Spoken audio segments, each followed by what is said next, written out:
जय राम श्री राम जय राम जय जय राम श्री राम जय जय राम श्री राम जय जय राम श्री राम जय जय राम श्री राम जय जय राम श्री राम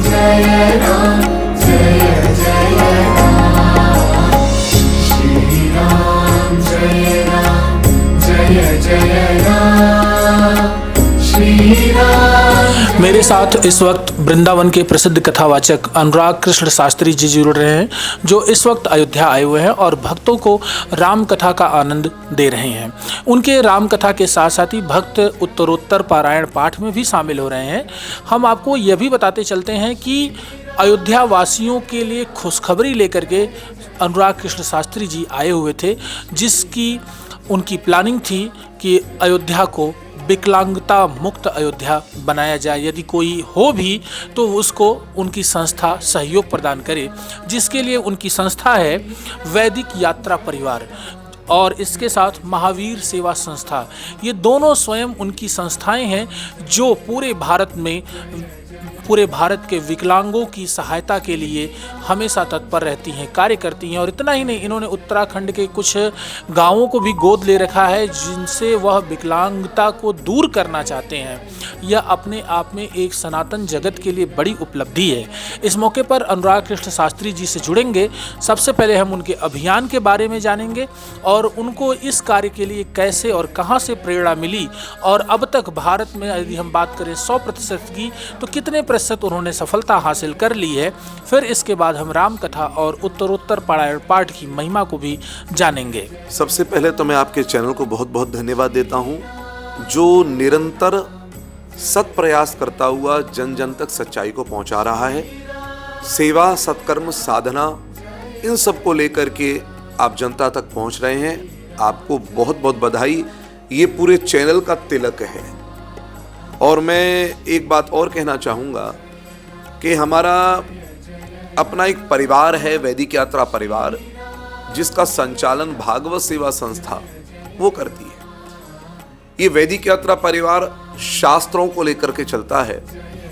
और दूसरी विंग है हमारी महावीर सेवा सदन कोलकाता से, जो कि स्वास्थ्य को लेकर चलती है। शास्त्र भीतर के स्वास्थ्य को उत्तम बनाते हैं, तो महावीर सेवा सदन शरीर के रोग को दूर हटा करके निरोगी काया प्रदान करती है। मुख्य रूप से महावीर सेवा सदन विकलांगता को चुनौती देती है। विकलांगता मुक्त भारत, ये हमारा मिशन है महावीर सेवा सदन का। वैदिक यात्रा परिवार प्रत्येक वर्ष कोई ना कोई कथा किसी न किसी तीर्थ में सब सत्संगियों को लेकर के एक समायोजन करता है।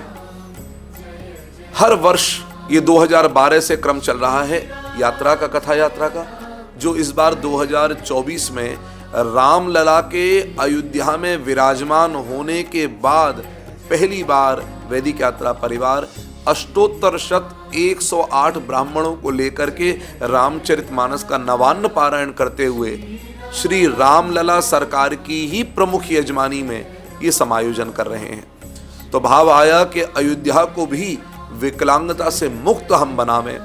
ये भी भारत का एक महान अंग है, 7 पुरियों में एक है।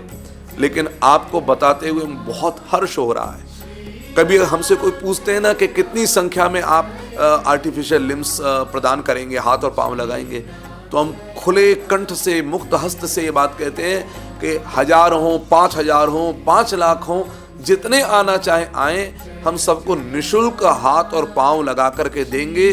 जो विकलांगता से लड़ रहे हैं, हम उनके लिए एक संबल बनना चाहेंगे, एक साधन बनना चाहेंगे, जिससे उनके मन में कोई हीन भावना ना हो। जैसे जन सामान्य चलते हैं वैसे वे भी चल सकें, जैसे जन सामान्य नाचते हैं वैसे ये भी नाच सकें। हमारे द्वारा ये प्रदान करके ऐसे कल कार्यक्रम, आपको 26 तारीख को कार्यक्रम होने जा रहा है, जिसमें आपको जिनके आर्टिफिशियल लिम्ब लगे हैं वे चल करके दिखाएंगे, उछल करके दिखाएंगे, नाच करके दिखाएंगे।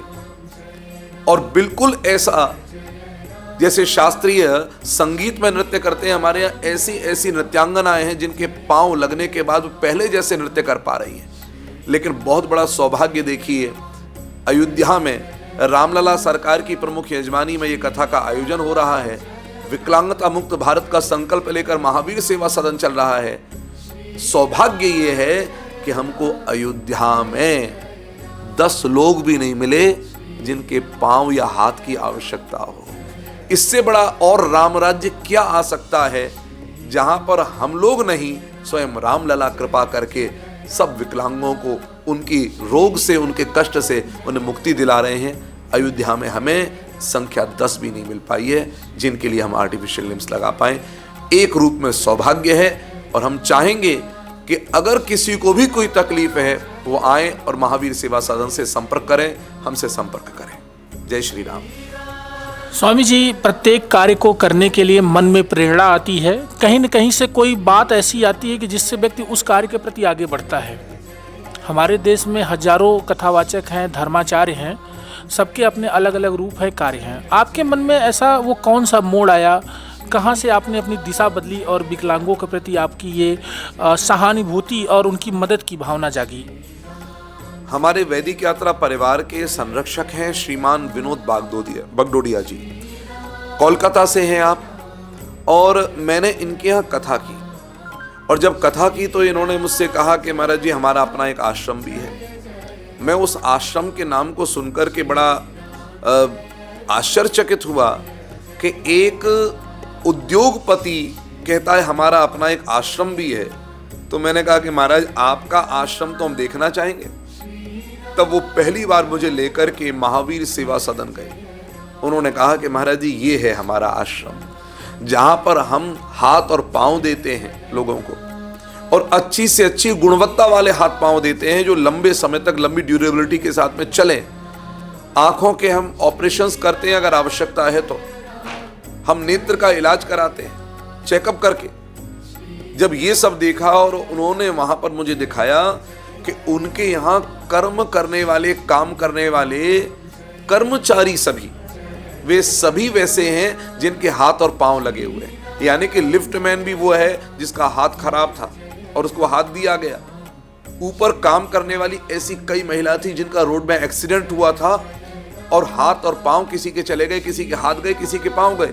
हाथ और पांव दे करके उनको एक स्मॉल स्केल इंडस्ट्री से जोड़ा, और महावीर सेवा सदन में वो बैठ करके लिफाफे बनाती हैं, थैले बनाती हैं कागज के, और वो बड़े बड़े मॉल में जाकर के बड़े बड़ी दुकानों पर रखे जाते हैं, शॉप्स पर रखे जाते हैं, शोरूम्स में रखे जाते हैं, और उससे जो राशि प्राप्त होती है वो उन महिलाओं को ही दी जाती है जिनके हाथ और पांव महावीर सेवा सदन ने लगाए हैं। जब ये सेवा मैंने देखी तो मैं इतना प्रभावित हुआ, मेरे मन में आया क्यों ना हम अंदर की शुद्धि के साथ साथ बाहर की शुद्धि में भी काम करें। हम अंदर में सशक्त बनाने के साथ साथ बाहर भी सशक्त बनाने का काम करें। ये भी सेवा सबसे बड़ा धर्म है। तो हम तो सेवा ही कर रहे हैं, वो चाहे मन की, आत्मा की सेवा हो या तन की सेवा हो। लेकिन ये सेवा का संकल्प मुझे श्री विनोद बगडोडिया जी से, कोलकाता के, जो आज हमारे वैदिक यात्रा परिवार के संरक्षक हैं, उनसे मिली। रामलला की प्राण प्रतिष्ठा के 1 साल जल्द ही पूरे होने वाले, महज 30 से 35 दिन का समय बच रहा है। आप प्रसिद्ध कथावाचक हैं और रामलला जी के दूसरे रूप भगवान कृष्ण की जन्मभूमि से हैं। कैसा उमंग और उत्साह होगा पहली वर्षगांठ पर, प्रथम वर्षगांठ पर, क्या देखते हैं आप? पहली बात तो ये कि अयोध्या ये पूर्वांचल का क्षेत्र है और हमारा ब्रज क्षेत्र उत्तर प्रदेश का वह भी एक महनीय तीर्थ है, धाम है। फैजाबाद के जिले में अयोध्या आता है और मथुरा के जिले में वृंदावन आता है। और अयोध्या और मथुरा का अपना एक संबंध है जो आज से नहीं है बल्कि त्रेता युग से है। अयोध्या में भगवान श्री राम राजगद्दी पर बैठ करके स्व धर्म वर्णाश्रम व्यवस्था की स्थापना करते हैं, तो मथुरा में भगवान श्री राम लला के सबसे छोटे भाई शत्रुघ्न जी लवणासुर को मार करके भगवान राम की आज्ञा से मथुरा का शासन तंत्र अपने हाथ में लेते हैं। तो ये अयोध्या और मथुरा ये दिखने में दो दिखाई देता है, बल्कि एक ही राज्य के दो अंग हैं।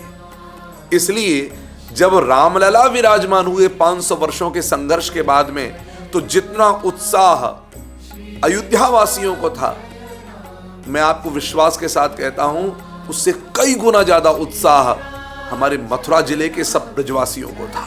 क्योंकि ऐसा लगा कि हमारे ही अपने राजा के बड़े भाई आज 500 वर्षों के संघर्ष के बाद में विराजमान हुए, जिनको कि तीनों भाइयों ने अपना ईश्वर ही माना, जहां की प्रजा ने सब कुछ माना।